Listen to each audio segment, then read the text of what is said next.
الحمد لله رب العالمين والصلاة والسلام على سيد الأنبياء والمرسلين أما بعد فأعوذ بالله من الشيطان الرجيم بسم الله الرحمن الرحيم الصلاة والسلام عليك يا رسول الله وعلى آلك وأصحابك يا حبيب الله الصلاة والسلام عليك يا نبي الله وعلى آلك وأصحابك يا نور الله صلی اللہ تعالیٰ علیہ وسلم۔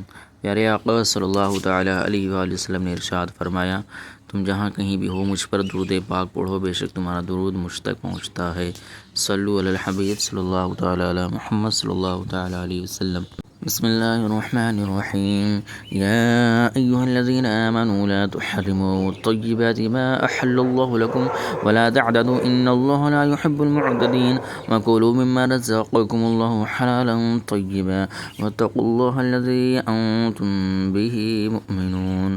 ترجمہ کنز العرفان، اے ایمان والو، ان پاکیزہ چیزوں کو حرام نہ قرار دو جنہیں اللہ نے تمہارے لیے حلال فرمایا ہے، اور حد سے نہ بڑھو، بے شک اللہ حد سے بڑھنے والوں کو ناپسند فرماتا ہے۔ اور جو کچھ تمہیں اللہ نے حلال پاکیزہ رزق دیا ہے اس میں سے کھاؤ، اور اس سے اللہ تعالیٰ اور اس اللہ سے ڈرو جس پر تم ایمان رکھنے والے ہو۔ لا تحرموا الطیبات، پاکیزہ چیزوں کو حرام نہ ٹھہراؤ۔ اس آیت مبارکہ کا شان نزول یہ ہے کہ صحابہ کرام علیہم رضوان کی ایک جماعت سرور کائنات صلی اللہ تعالیٰ علیہ وسلم کا وعظ سن کر ایک روز حضرت عثمان بن مظعون رضی اللہ تعالیٰ عنہ کے یہاں جمع ہوئے، اور انہوں نے آپس میں ترک دنیا کا عہد کیا اور اس پر اتفاق کیا کہ وہ ٹاٹ پہنیں گے اور ہمیشہ دن میں روزہ رکھیں گے اور ساری رات عبادت الہی میں گزارا کریں گے، بستر پر نہ لیٹیں گے اور گوشت اور چکنائی نہ کھائیں گے اور عورتوں سے جدا رہیں گے، نیز خوشبو نہ لگائیں گے۔ اس پر یہ آیت کریمہ نازل ہوئی اور انہیں اس ارادے سے روک دیا گیا۔ اعمال میں اعتدال کا حکم۔ احادیث مبارکہ میں اس طرح کے بہت سے واقعات ہیں جن میں نبی کریم صلی اللہ تعالیٰ علیہ وسلم نے اعتدال کا حکم فرمایا اور عبادت کرنے میں خود کو بہت زیادہ تکلیف میں ڈالنے سے منع فرمایا۔ اس کے لیے درج ذیل 3 احادیث ملاحظہ فرمائیں۔ ام المومنین حضرت عائشہ صدیقہ رضی اللہ تعالیٰ عنہ فرماتی ہیں، رسول اکرم صلی اللہ تعالیٰ علیہ وآلہ وسلم ان کے پاس تشریف فرماتے ہیں۔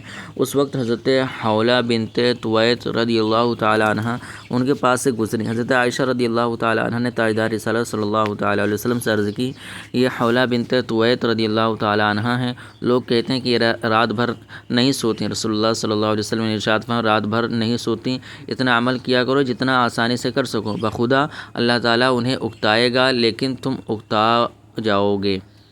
اللہ تعالیٰ نہیں اکتائے گا لیکن تم اکتا جاؤ گے۔ حضرت انس رضی اللہ تعالیٰ عنہ فرماتے ہیں، رحمت عالم صلی اللہ علیہ وسلم مسجد میں تشریف لائے، اس وقت مسجد کے 2 ستونوں کے درمیان رسی تانی ہوئی تھی۔ آپ صلی اللہ علیہ وسلم نے ارشاد فرمایا، یہ کیا ہے؟ صحابہ کرام علیہم رضوان نے عرض کی، یہ حضرت زینب رضی اللہ تعالیٰ عنہ کی رسی ہے، وہ نماز پڑھتی ہیں اور جب ان پر تھکن یا سستی طاری ہوتی ہے تو اس رسی کو پکڑ لیتی ہیں۔ حضور سید المرسلین صلی اللہ علیہ وسلم نے ارشاد فرمایا، اس رسی کو کھول دو، تم میں سے ہر شخص اس وقت تک نماز پڑھے جب تک وہ آسانی سے نماز پڑھ سکے، اور جب اس پر تھکن یا سستی طاری ہو تو وہ بیٹھ جایا کریں۔ حضرت عبداللہ بن عمر بن عاص رضی اللہ تعالیٰ عنہ فرماتے ہیں، میں ہمیشہ روزے رکھتا تھا اور ہر رات قرآن مجید کی تلاوت کرتا تھا۔ نبی کریم صلی اللہ علیہ وسلم کے سامنے میرا ذکر کیا گیا تو آپ نے مجھے بلوایا، میں خدمت اقدس میں حاضر ہوا تو آپ صلی اللہ تعالیٰ علیہ وآلہ وسلم نے ارشاد فرمایا، مجھے یہ خبر ملی ہے کہ تم ہمیشہ روزے رکھتے ہو اور ہر رات قرآن مجید پڑھتے ہو۔ میں نے عرض کی، کیوں نہیں یا رسول اللہ، میں نے اس عبادت سے صرف خیر کا ارادہ کیا ہے۔ سرکار دو عالم صلی اللہ علیہ وسلم نے ارشاد فرمایا، تمہارے لیے یہ کافی ہے کہ تم مہینے میں صرف 3 دن روزے رکھ لیا کرو۔ میں نے عرض کی، یا رسول اللہ صلی اللہ تعالیٰ علیہ وآلہ وسلم، میں اس سے افضل کی طاقت رکھتا ہوں۔ ارشاد فرمایا، تمہاری بیوی کا تم پر حق ہے، تمہارے مہمان کا تم پر حق ہے، تمہارے جسم کا تم پر حق ہے، تم اللہ عز و جل کے نبی حضرت داؤد علیہ السلام کے روزے رکھو کیونکہ وہ لوگوں میں سب سے زیادہ عبادت گزار تھے۔ میں نے عرض کی، اے اللہ عز و جل کے پیارے نبی حضرت داؤد علیہ السلام کے روزے کس طرح تھے؟ ارشاد فرمایا، وہ ایک دن روزہ رکھتے تھے اور ایک دن افطار کرتے تھے، اور فرمایا ہر ماہ میں ایک قرآن پاک ختم کیا کرو۔ میں نے عرض کیا، رسول اللہ صلی اللہ تعالیٰ علیہ وآلہ وسلم، میں اس سے افضل کی طاقت رکھتا ہوں۔ ارشاد فرمایا، پھر 20 دن میں ایک قرآن پاک ختم کر لو۔ میں نے عرض کی، میں اس سے افضل کی طاقت رکھتا ہوں۔ ارشاد فرمایا، پھر 10 دن میں ایک قرآن پاک ختم کر لو۔ میں نے عرض کی، میں اس سے افضل کی طاقت رکھتا ہوں۔ ارشاد فرمایا، پھر 7 دن میں قرآن پاک ختم کر لو، اور اس سے زیادہ اپنے آپ کو مشقت میں نہ ڈالو کیونکہ تمہاری بیوی کا بھی تم پر حق ہے، تمہارے مہمان کا بھی تم پر حق ہے، اور تمہارے جسم کا بھی تم پر حق ہے۔ حلال چیزوں کو ترک کرنے کا شرعی حکم۔ حلال چیزوں کو ترک کرنا ناجائز ہوتا ہے کیونکہ ان کا کرنا کوئی فرض و واجب نہیں ہوتا۔ حلال چیزوں کو ترک کرنا جائز ہوتا ہے کہ ان کا کرنا کوئی فرض واجب نہیں ہوتا، لیکن جس طرح حرام کو گناہ و نافرمانی سمجھ کر ترک کیا جاتا ہے، اس طرح حلال چیزوں کو ترک کرنے کی اجازت نہیں۔ نیز کسی حلال چیز کے متعلق بطور مبالغہ یہ کہنے کی اجازت نہیں کہ ہم نے اس کو اپنے اوپر حرام کر لیا ہے۔ صوفیہ کرام رحمۃ اللہ تعالیٰ علیہم سے جو بہت سی چیزوں کو ترک کرنے کے واقعات ملتے ہیں وہ بطور علاج ہیں، یعنی جس طرح بیمار آدمی بہت سی غذاؤں کو حلال سمجھنے کے باوجود اپنی صحت کی خاطر پرہیز کرتے ہوئے کئی چیزوں کو چھوڑ دیتا ہے، اسی طرح صوفیہ کرام رحمۃ اللہ تعالیٰ علیہم نفس کے علاج کے لیے بعض حلال چیزوں کو حلال سمجھنے کے باوجود ترک کر دیتے ہیں، لیکن اس میں اس بات کا خیال رکھنا ضروری ہے کہ حلال چیزوں کو ترک کرنے کی اجازت تو ہے، لیکن یہ اجازت نہیں کہ ان کے ساتھ حرام جیسا سلوک کیا جائے۔ حلال چیزوں کو حرام قرار دینے کے بارے میں ایک اہم مسئلہ، اس آیت مبارکہ میں پاکیزہ چیزوں کو حرام قرار دینے سے منع فرمایا۔ اس سے ان لوگوں کو بھی عبرت حاصل کرنی چاہیے کہ جو مقبولات بارگاہ الہی کی طرف منسوب ہر چیز پر حرام کے فتوے دینے پر لگے رہتے ہیں اور ہر چیز میں انہیں شرک ہی سوچتا ہے۔ لا يؤاخذكم الله باللغو في أيمانكم ولكن يؤاخذكم بما عقدتم الأيمان فكفارته إطعام 10 مساكين من أوسط ما تطعمون أهليكم أو كسوتهم أو تحرير رقبة فمن لم يجد فصيام 3 أيام ذلك كفارة أيمانكم إذا حلفتم واحفظوا أيمانكم كذلك يبين الله لكم آياته لعلكم تشكرون۔ ترجمہ کنز عرفان۔ اللہ تمہیں تمہاری فضول قسموں پر نہیں پکڑے گا، البتہ ان قسموں پر گرفت فرمائے گا جنہیں تم مضبوط کر لو، تو ایسی قسم کا کفارہ 10 مسکینوں کو اس طرح کا درمیانی درجے کا کھانا دینا ہے جو تم اپنے گھر والوں کو کھلاتے ہو، یا ان 10 کو کپڑے دینا ہے، یا ایک مملوک غلام یا لونڈی آزاد کرنا ہے، تو جو نہ پائے تو 3 دن کے روزے۔ یہ تمہاری قسموں کا کفارہ ہے جب قسم کھاؤ، اور اپنی قسموں کی حفاظت کرو۔ اسی طرح اللہ تعالیٰ تم سے اپنی آیتیں بیان فرماتا ہے تاکہ تم شکر گزار ہو جاؤ۔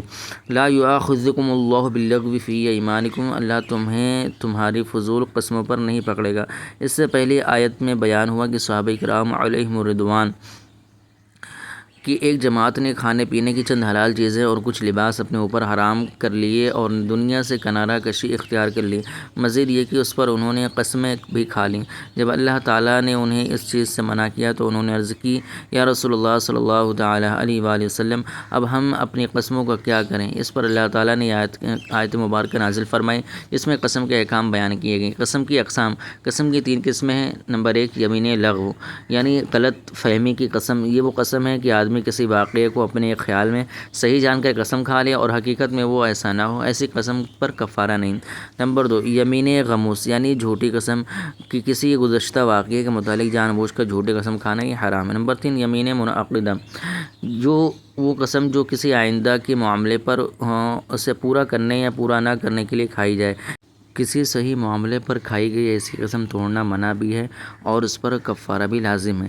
قسم کی تیسری صورت پر ہی کفارہ لازم آتا ہے۔ قسم کا کفارہ۔ یہاں آیت مبارکہ میں قسم کا کفارہ بیان کیا گیا، اور قسم کا کفارہ یہ ہے کہ اگر کوئی قسم توڑے تو ایک غلام آزاد کرے یا 10 مسکینوں کو 2 وقت پیٹ بھر درمیانی درجے کا کھانا کھلائے، یا 10 مسکینوں کو کپڑے پہنائے۔ ان تینوں میں سے کوئی بھی طریقہ اختیار کرنے کی اجازت ہے، اور اگر تینوں میں سے کسی کی بھی طاقت نہ ہو تو مسلسل 3 روزے رکھنا کفارہ ہے۔ قسم کے کفارے کے چند مسائل۔ قسم کفارے سے متعلق چند مسائل یاد رکھیں۔ نمبر 1 مسکینوں کو کھانا کھلانے کے بجائے انہیں صدقہ فطر کی مقدار بھی دے سکتا ہے۔ نمبر 2 یہ بھی جائز ہے کہ ایک مسکین کو 10 روز دے دے یا کھلا دے یا کریں۔ نمبر 3 بہت گھٹیا قسم کا کھانا کھلانے کی اجازت نہیں، درمیانی درجے کا ہونا چاہیے۔ نمبر 4 مسکینوں کو کپڑا پہنائے تو وہ بھی درمیانی درجے کے ہونے چاہیے، اور درمیانی درجے کے وہ ہیں جن سے اکثر بدن ڈھک سکے اور درمیانی درجے کے لوگ پہنتے ہوں، یعنی سوٹ بہت گھٹیا نہ ہو اور 3 مہینے تک چل سکتا ہو۔ نمبر 5 روزہ سے کفارہ جب ہی ادا ہو سکتا ہے جب کہ کھانا کھلانے، کپڑا دینے اور غلام آزاد کرنے کی طاقت و قدرت نہ ہو۔ نمبر 6، روزے رکھنے کی صورت میں ضروری ہے کہ یہ روزے مسلسل رکھے جائیں۔ نمبر 7، کفارہ قسم توڑنے سے پہلے دینا درست نہیں۔ مشورہ: قسم کے بارے میں کچھ کلام سورہ بقرہ کی آیت نمبر 224 اور 225 کے تحت تفسیر میں گزر چکا ہے، وہاں سے اس کا مزید مطالعہ فرمائیں۔ نیز قسم اور اس کے کفارے کے بارے میں مزید تفصیل جاننے کے لیے بہار شریعت حصہ 9 سے قسم کا بیان مطالعہ فرمائیں۔ وَاحْفَظُوا أَيْمَانَكُمْ، اور اپنی قسموں کی حفاظت کرو۔ قسم کی حفاظت کا حکم ہے اور وہ یہ کہ انہیں پورا کرو اگر اس میں کوئی شرعاً حرج نہ ہو، اور یہ بھی حفاظت ہے کہ قسم کھانے کی عادت ترک کی جائے۔